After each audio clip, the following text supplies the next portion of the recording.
Hello bachcho, let us read this question. This question says the number of quanta of radiation of frequency 4.98 into 10 to the power 14 second inverse required to melt 100 gram ice are given latent heat of melting of ice is 33 joule per gram. और हमारे options हैं option A 10 to the power 15, option B 10 to the power 22, option C 6.02 into 10 to the power 21, option D 6.02 into 10 to the power 23. So इस question में कहा गया है कि हमारे पास कितने क्वांटा रिक्वायर्ड होंगे of frequency 4.98 into 10 to the power 14 second inverse to melt 100 gram ice, जहाँ पे latent heat of melting of ice 33 joule per gram given है. सो इस क्वेश्चन को सॉल्व करने के लिए जो की कॉन्सेप्ट रिक्वायर्ड है हमारे पास वो है फॉर्मूला ऑफ एनर्जी. सो यहाँ पे लेटस से कि हमारे पास n number of quanta of radiation required है.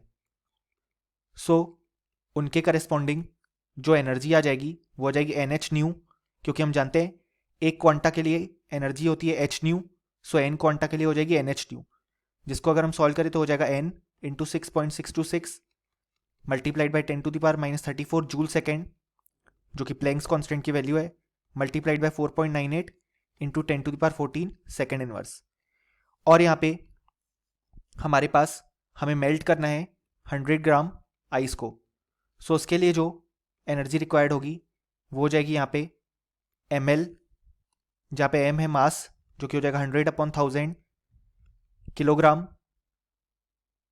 मल्टीप्लाइड बाय 33 जूल पर ग्राम में गिवन है. सो पर किलोग्राम के लिए हो जाएगा जब हम यहाँ पे 1000 से मल्टीप्लाई करेंगे, क्योंकि यहाँ पे 1 किलोग्राम में 1000 ग्राम होते हैं. सो ये यहाँ पे इस तरीके से कैंसिल आउट हो जाएंगे और ये हो जाएगा 3300 जूल.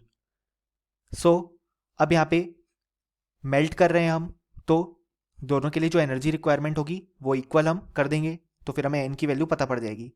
सो इसके अकॉर्डिंग हम लिख सकते हैं n into 6.626 into 4.98 into 10 to the power -20.